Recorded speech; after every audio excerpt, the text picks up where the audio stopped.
Beyonce. What's good, everybody? Today is Friday, June 10th, and this is Still Diverted. Today we are talking about Cissy Houston being pissed off at Bobby Brown. Bobby went on 2020 this past week, spoke to Robin Roberts, and Mama Cissy is not happy about it. Plus, congratulations, white men in this country. You truly do get away with everything. We'll talk about that. And I'm going to talk about investments. Let's talk about some investments, and I'm not talking about your pockets, people. So, as you can see, I'm sitting alone this week, but we'll get to that in a second. Let's start it. It's Still Diverted. Alright, so first order of business. Beyonce touched down in New York City this week. The formation... Oh, is that first order of business? I'm so sorry. Okay, let me explain why Kenya's not here. So, your girl is very sick, y'all. Your girl is going through it right now. And, yeah, so... That's me trying to say a lot by saying nothing. But yeah, so she's not really feeling well. So, reach out to her, send her your love. Can you get better soon? But you know, Tamar got sick and look what happened to her. So, let's just approach things correctly. No, but get better, sis.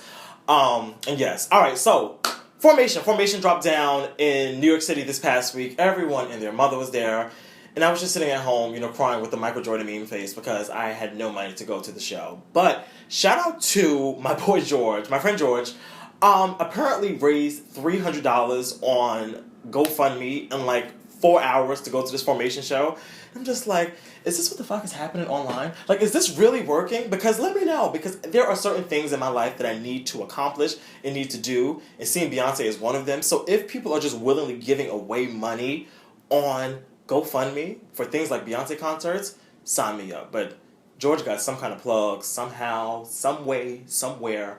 I don't know how, but 2 points for you. All right. Oh, and then also before we jump into the show, so this whole show is going to be filled with like a bunch of jump cuts because usually I have somebody else, to interrupt me every 3 seconds. But now this is odd because, I have to interrupt myself and there's no commercial breaks and, there's no nothing. So this show feels different. That's because it is different. Alright, so before we jump into, the chunk of everything, 2 points to Angie Martinez. Now, if you know me well enough, I have sat and I will sit and throw my shade at people, and I have said what I've said about Angie. I mean, not terrible stuff, I ain't never call her, like a whore or nothing, but, I've never really found her that entertaining or that interesting, and just her style of interviewing has just never really been for me. I enjoy much more of a swoop down situation. So, I always feel like Angie's interviews are always very safe for artists. I said this here before, but, it's always just come, just talk about the album, talk about the single. And I'm like, well, who are you dating? What happened at the nightclub that night? But, so be it. But, anyway, when I tell you all, this book, you could literally crack it open like this and just sip. This book has so much damn tea in it, it is, ridiculous. If you're a fan of hip-hop, if you're a fan of radio, if you were just a New York... Oh, I'm messing up the cover of the book now. Oh, damn it. Oh, fuck. Oh, this is a nice white cover, though. I haven't seen the cover yet. Anyway, if you were just a fan of just a good autobiography, you really need to read this book. And there's just so much stuff in here that, I did not know about. We spoke, a couple of weeks ago about the Wendy Angie fight. But she talks about hating her last days of Hot 97 in here. And it's just a lot of good shit in this book. So, 2 points for Angie Martinez. Proud of you, girl. Proud of you.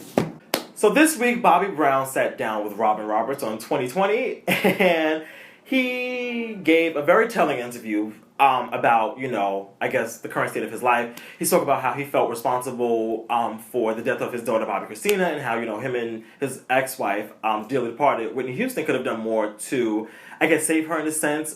He still was kind of blaming Nick Gordon for this whole situation, but I feel like all of those headlines have gone clear out the window after what was said, I think Wednesday night on 2020. So somehow, some way, the story comes up, and so Bobby has a book he's promoting. So hopefully your book is as good as Angie's, but he has a book he's promoting, and in one of the stories in the book, he talks about how he once fornicated with a ghost.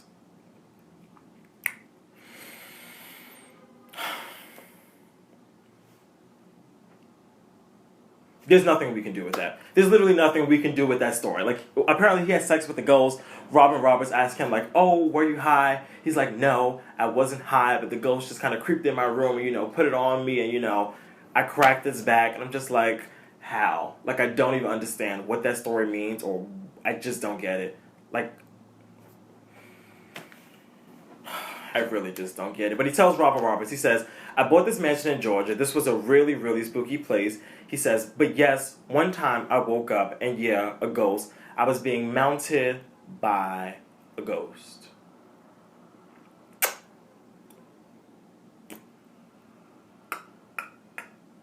The real big part of the story is Cissy Houston is now speaking out. So also in the book, Bobby goes on to say how Whitney Houston allegedly did drugs on their wedding night. And I guess apparently at the time, Bobby wasn't as big of a drug head as he was later in their relationship, maybe. I'm not really too sure. He also claims that, so you remember the whole story about Whitney and Robin? So Robin was Whitney Houston's best friend. And apparently, Bobby was saying that, you know, Robin and Whitney actually did have, not Robin Roberts, but, you know, Robin Roberts is also down, you know, with the get down. But Robin, Whitney Houston's friend, was apparently much more than her friend. Bobby claims that, you know, they were once an item, but didn't really work out because, you know, with, you know, Cissy Houston being, you know, having such a strong Christian background and, you know, not being down, you know, for, you know, the whole gay whatever situation, that, they couldn't work out because, you know, Mama Cissy wasn't going to have it. And then he also says that Whitney Houston used drugs on their wedding night. Now, Cissy Houston, like I said, obviously not happy about this, released a statement to People magazine. Last night I saw Bobby Brown's interview with Robin Roberts. It was disturbing. Although the interview was supposed to promote his autobiography, he never spoke about his parents and siblings and any issues they might have had that impacted and may continue to impact on every little step he takes. Instead, he chose to concentrate on the comments primarily on Whitney. I can't help but wonder why. Come through, Mama Cissy, with this little low-key Bobby Brown shade on, with that whole every little step comment. You know, that's a Bobby Brown song. I just think it's so whack on Bobby Brown's part that he's now speaking up and saying this because Whitney died, like 4 years ago? And I'm just like, I get that they were married, so obviously many parts of her life will be included in his autobiography because they once shared a life together. They were once, ideally, I hate when people refer to married people as one person, but they were once a unit. So, you know, ideally a lot of his story is her story and vice versa. But I'm just like, it just seems very unnecessary and it just seems, I don't like it. Like, I don't like it. And you know what? And I was just rooting for Bobby like 2 days ago and I was really just like, you know, before this interview aired because, you know, I was just like, damn, like, you know, Bobby lost his ex-wife and now he's lost his daughter and I'm just like, you know, this is so, you know, kind of fucked up what this guy's going through. And it's still very fucked up. But it's just the fact of, like, why are you going about it like this and why are you going about it like this now? Like, it just seems very odd and just seems very, it seems cheap. It seems cheap and you seem like a sucker, Bobby, because it just seems like, it just feels unnecessary. It just truly feels very unnecessary. But whatever. Let's move on. So, let's talk about probably one of the biggest stories of the week, the Stanford rape case. So, Stanford rape case, if you aren't too familiar, there was this student that attended Stanford, obviously, and his name is Brock Turner, and he was accused, or I guess now convicted, of sexually penetrating a 23-year-old girl with a foreign object outside of a dumpster, outside of a college party. So, alright, wait, sorry, y'all. I need my notes for this because this story has a lot of moving parts. Okay, so he sexually penetrated a 23-year-old girl with a foreign object behind the dumpster at a college party, and he wrote a statement, you know, because I guess when you get arrested, police actually write a statement asking what happened or some sort. I don't know, I've never been arrested because I'm an angel. No, but so apparently he wrote a statement blaming campus culture of alcohol and, you know, and being promiscuous on the reason why he, you know, ultimately raped, you know, this girl with this object, you know, behind this dumpster. So this kid, Brock Turner, he's 20 years old. So now you're 20 years old, you're drinking underage, and the prosecutors in this case recommended that Turner get 6 years, but the judge that is, you know, overseeing this whole situation felt that would have, quote-unquote, have a severe impact on him, and he was saying that it was a steep price to pay for 20 minutes of action out of his 20-year life. Now, first, let's just get into that. I didn't know that we were at this point now, like, in the world where I guess we, you know, convict people based on the amount of time that they did the crime and not the actual crime that they did. When I was young, in my parents' house, and I broke some shit, I didn't get my ass beat for the amount of time that I broke the vase. You know, like, I was like, oh, it took you 3 seconds to break that vase, Malcolm, so you're only going to get 3 hits. No, you got your ass whooped until you learned your lesson. And this kid needs to go to jail until he learns his lesson. Is this very unfortunate? Yes. However, tough luck. Like, tough luck. So, the judge that has now granted him, 6 months instead of 6 years, this judge is what's the judge's name? Because I really want to, get his name out here too. But the judge's name is, I can't find it. Anyway, the judge that, has, given him the 6-month sentence, conveniently enough, graduated from Stanford. He coached a men's lacrosse team, and this kid,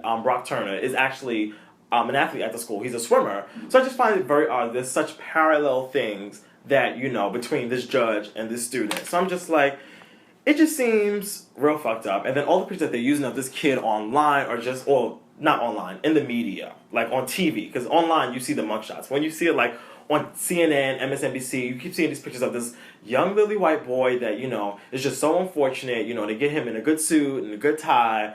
But, I don't gotta get into that, because, when shit goes down with us, it's a whole different thing. But I'm just like, it's just amazing. It's truly amazing how white men in this country get away with everything. And even if you don't get away, you still get away with it. Like, it's just so ridiculous how it's just like, no matter what you do, as a white man in this country, you will always be protected. Someone will always have your back. Like, no matter how bad your crime is, no matter what, you could literally blow up the entire earth. And some white man that's probably on Mars would be like, oh, but brother, like, I understand.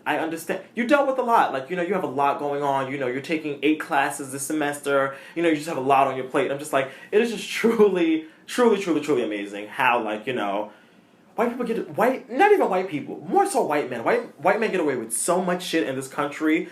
And it's just like, it's just crazy. It's just so fucking crazy. So, like I said, this kid is getting 6 months in jail. If he goes in on good behavior, he'll only get 3 months and then 3 years of probation. And I'm just like, America. Only in America. Alright, let's move on. So, first of all, this feels so weird. It feels so weird sitting here by myself. I'm just like, it almost feels like when you come to school, if you have parents, like I had parents sometimes, where you went to school on like snow days, and it's just like, Mom, no one's going to be in class. It's like, well, you're going to class, so get up, put your bag on, and let's go. And then you're just sitting there, and it's just like the teacher's trying to like teach a lesson, but it's just you. Actually, there's an episode of Everybody Hates Chris just like that, where it's just like, you're just the only one. You're just like, what am I doing here? And it's even more awkward being there by yourself, because it's just like, what am I doing here? But anyway, alright, so let's talk about investments. So I'm not talking about money. I'm just talking about regular old, schmegular old, degular time. But let's make this quick, because I got to get out of here, because I got a bus waiting for me. I got someplace to go. So investments. So I was just thinking the other day, and I'm just like, you have to... You gotta watch how you invest your time, where you invest your time, and who you invest your time with. And this is such, it's such an age-old thing. Like, I'm not saying nothing new, like, out of the book. But, it's just like, you just have to, you gotta watch out for yourself. Like, if you were at a job and you're doing your best, or let me not say your best. You're doing, because maybe your best might not be the best, and sometimes you just realize that shit too. But you're literally doing the best. Like, you are showing up, you are showing out, and there's opportunities to grow at this company, and you're not the one growing. Guess what, sis? It might be time to grow someplace else. If you're in a friendship with somebody, and this friendship is very one-sided, and it's just a take, and there's no give, it might be time for you to find a new friend. If you are in a relationship, if you are in trying to build something with someone, and you're the only one throwing the ball, and no one's on the other side catching it, guess what, sis? It might just be time to move on. So, I say all that to say, just watch your investments this summer. Watch your investments in life. Just watch, and I'm not saying, like, I hate tests. Like, you don't have to test people. Like, there's a fly in here. I'm not saying you gotta test people, but it's just like, you just need to watch just watch how you treat people and watch how other people treat you. If the shit that you do in life is very one-sided, then maybe it needs to be no-sided. Now, what is no-sided? I don't know. But I'll tell you this. Sometimes you just gotta know when to It ain't nothing to cut that bitch off. And that's what you gotta do sometimes. So, listen, I'm going to run out of here. Oh! 2 points really quickly. Happy birthday to Sasha Obama, who turns 14? 15 today. Look at this picture of Sasha Obama, though. Sasha Obama is the one to watch. Look at this girl. She is grown. When I tell you, she is the one to watch. Like, I don't want to put these things on a 15-year-old girl, but, you know. If she was older, the thoughts that I would be thinking in this picture is, yeah, I'll steal your man, and I'll fuck him, and I'll send him right back to your house, and what are you going to do, sis? Nothing, because I'm truly the baddest. But this girl is 15, so I won't put that on her right now. But, you know, this picture says a lot about a lot, so... 15. Damn, they have grown up so fast. And then the other one, Malia, graduates high school today. And I'm just like, damn. Like, I remember when these kids were really like, 6 and 9. I'm just like, oh, God. They grow up so fast. They grow up so fast. All right. I think that's it. I think I've hit everything I need to cover today. Anyway, you know what to do. Make sure you hit the subscribe button in the corner. You can get at us. I'm at Twitter and Instagram at _HeyMalcolm. You can hit Kenya up at DJ Madam K on Twitter and Instagram. Send her your love. Tell her to feel better. And send her... flood her Instagram comments with... what emoji should we use?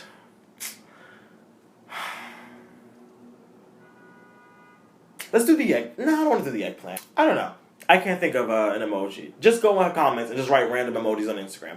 All right, we'll talk next week. Hopefully it'll be 2 of us. Thanks for watching. See you guys next week. Bye.